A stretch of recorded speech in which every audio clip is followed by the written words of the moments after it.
Yes. Especially when you go to Sayagyi, you will find lots of them. How did learning Vipassana influence your practice as a psychiatrist? Once you learned Vipassana, and that, how did it influence you as a psychiatrist, your practice?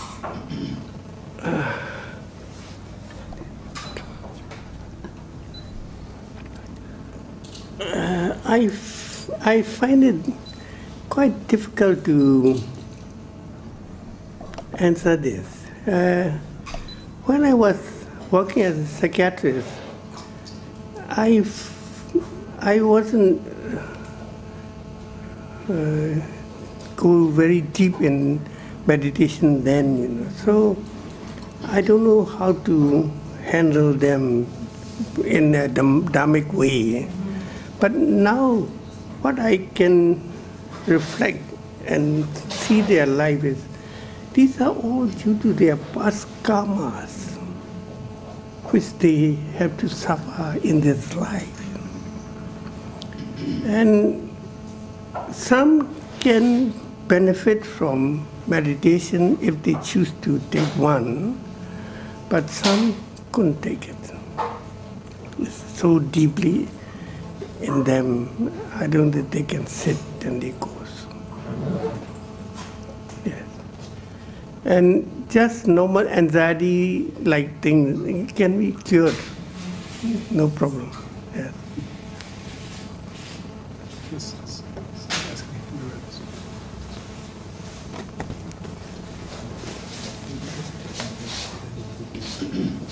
Bhante, did you know Dr. Om Prakash Ji? Yes.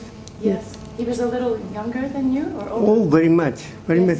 Dr. Om Prakash was, so to say, got his sotapanna hood very early, probably in 60s or so, earlier than that.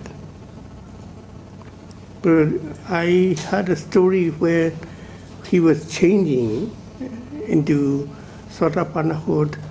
Sayagyi U Goenka rang Goenka ji, and Goenka, come. You can see the change. So it is very interesting then. Did you see him after he left Burma and he went to live in I Delhi? think I met him in my first course in Dhammagiri. He was my teacher then. Oh. Because I was Burmese and it's first time he came and answered things.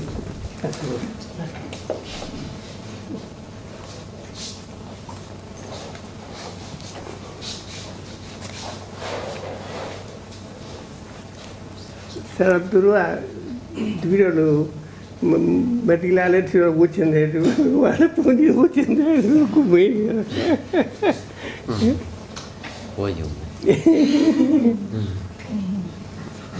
Sanova the card of life.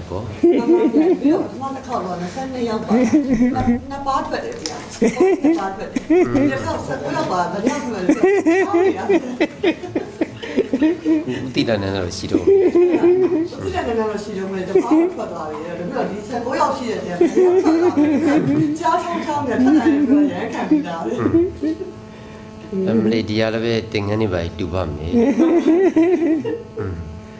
It's a very funny and lovely conversation.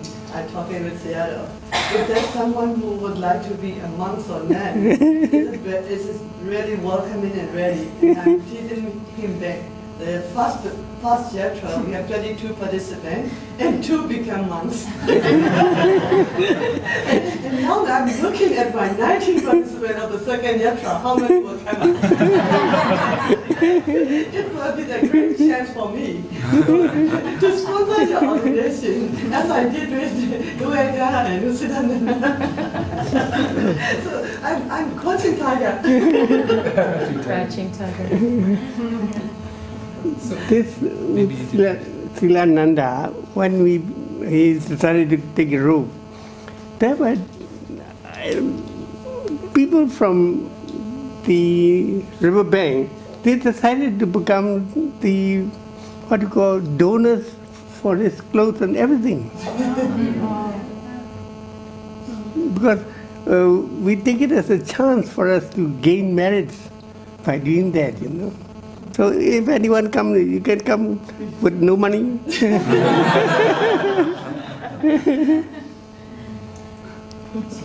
Sayadaw, can you talk a little bit more about the benefits of becoming a monk for a short period of time?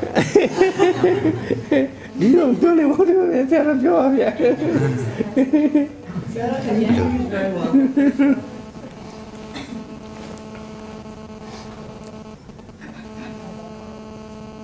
The beauty of being a monk, I feel I'm so fortunate to be able to stay this way, because only then I can understand the role of monk and how devoted they are for Sangha, for the Dhamma altogether, and for the public too. Because, in fact, the relation between Burmese monks and Burmese community is so strong and rely to each other so deeply. In fact, we don't do anything without consulting with monks, whatever are lay problems, you know. But they always give, they are the most reliable people who you can own up whatever problem you have. They will give you good advice. So this is how we call it Sayatanga relations, you know. Very, very, in some ways, very beautiful. So this has been going on for centuries, you know. And we still maintain that. And I would be, I'm so grateful and be fortunate to be a monk here. Because Sarah will help me any way he can. And if anyone wants to take a rope, please, you all are welcome. He has been monk for 2 times. 1973 before I was born. Yes. First time for 7 days, second time for 21 days, third time for life.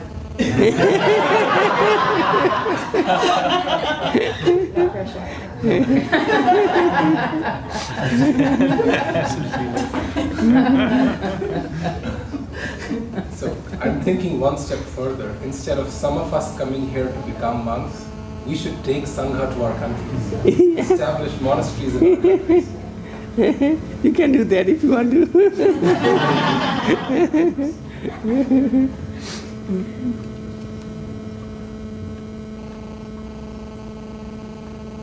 I have another question. It's slightly embarrassing.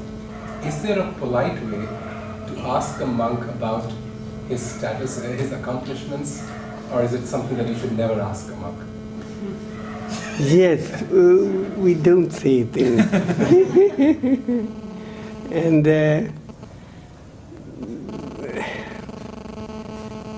monks are with lots of vinaya. We don't.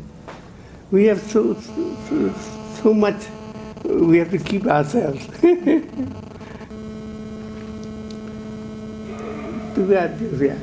Or Lurigo, Perlu, Swayam, Purwana Field. It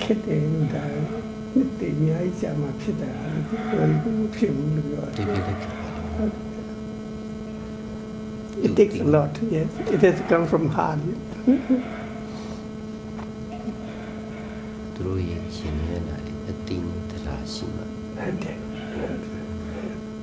Yeah, we call it sada. It has come right from you. Always difficult.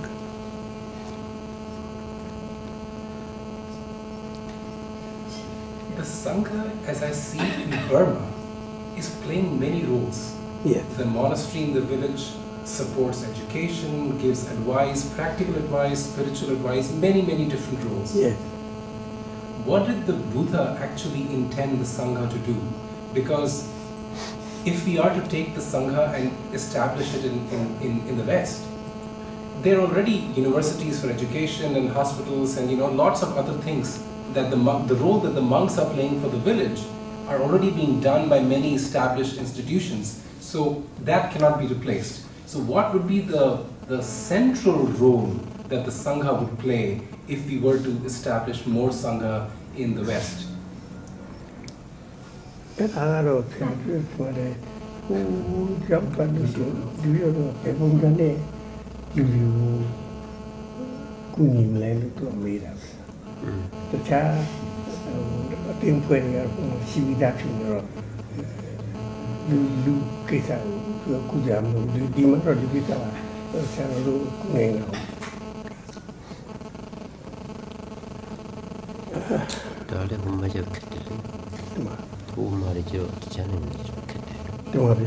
He said it's very difficult in West, I believe, in foreign lands.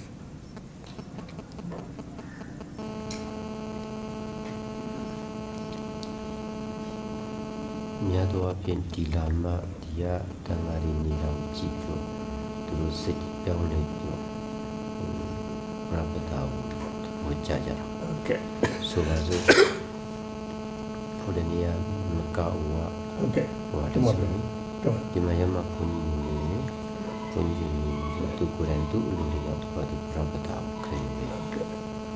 Yes, we got one example. There's one Mexican who came over here and he saw monks here and he was so fascinated, and he said he wanted to become a monk himself, and his family understood his desire, and he became a monk with us.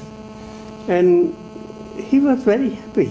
He was very happy. And they themselves understand how his whole psyche has been changed because he became a monk, So this sort of relation become much more easier and understandable.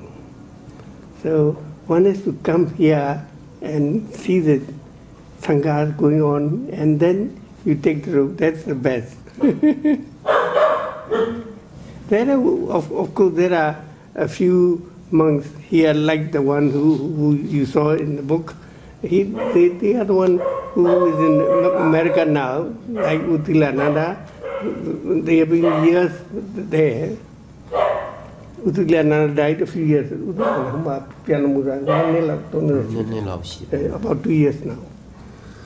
He devoted his entire life in America. He wrote many books in English, and he gives talks many times in America.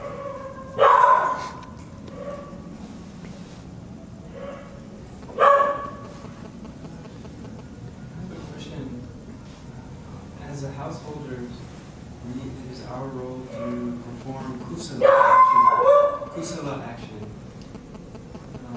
When one becomes a monk, does one continue to perform kusala action? And if so, how might they change from the lay life to the monastic? I should suggest you take a robe.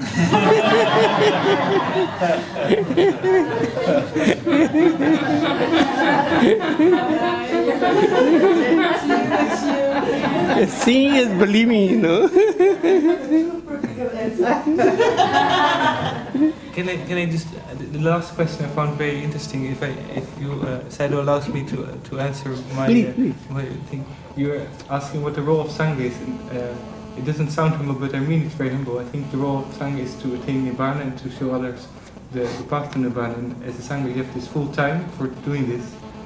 So in the West, you could drop all the other things about monastic life, etc., like monastic teaching, also monastery school and social life. So they only focus on meditation, but it's it's ideal, very much ideal. Sayadaw, don't have candy, and I'm not about the hand you are to get you now. Sayadaw, make you the Sayadaw, make you the hand what Yavan use of you. I'm not about the water. Oh, no, me out here. Sayadaw, make you the English. ရန်ပြောချင်းအကျိုးများစွာတွေကတစ်ချက်လောက်သူတို့ဟိုအဓိကကျတဲ့အချက်ပေါ့နော် မှန်ပါဗျာ ပထမဆုံးမြင့်မြင့်ဒိဋ္ဌမြင်ရတဲ့ရန်ပြောရင်ကျိုးကဘာဘာလေးလို့ရှောက်လိုက်တာဟုတ် မှန်ပါဗျာ စတသမင်းရှောက်လိုက်တော့မြတ်စွာဘုရားကဥပမာလေးပြလိုက်တာပေါ့ မှန်ပါဗျာ ဟိုရှင်ဘုရင်ရဲ့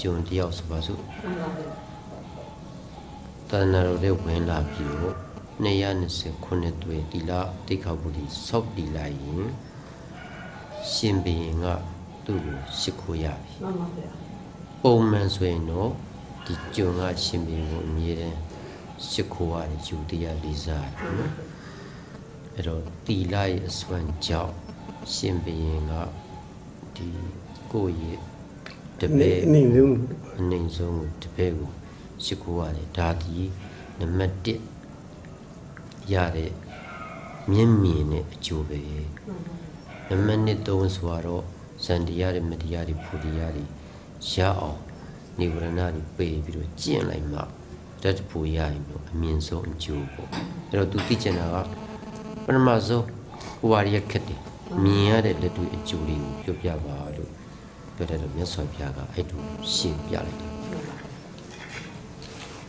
I asked Sayadaw to give us, there's a one sutta taught by the Buddha called the Samanyapala. The Samanyapala sutta means the benefit one can get by ordaining as a monk. And this is, I asked Sayadaw, the Buddha told 5 fetters we can get as a person who will ordain as a monk. So there are five fetters. The first, the most easy one, the most visible one is very easy for everybody. For example, it was the time of the king. So he was a slave of the king. He had to pay respect, bow down toward the king when he was a lay person. But this slave decided to ordain to enter the teaching of Buddha as a monk. He is free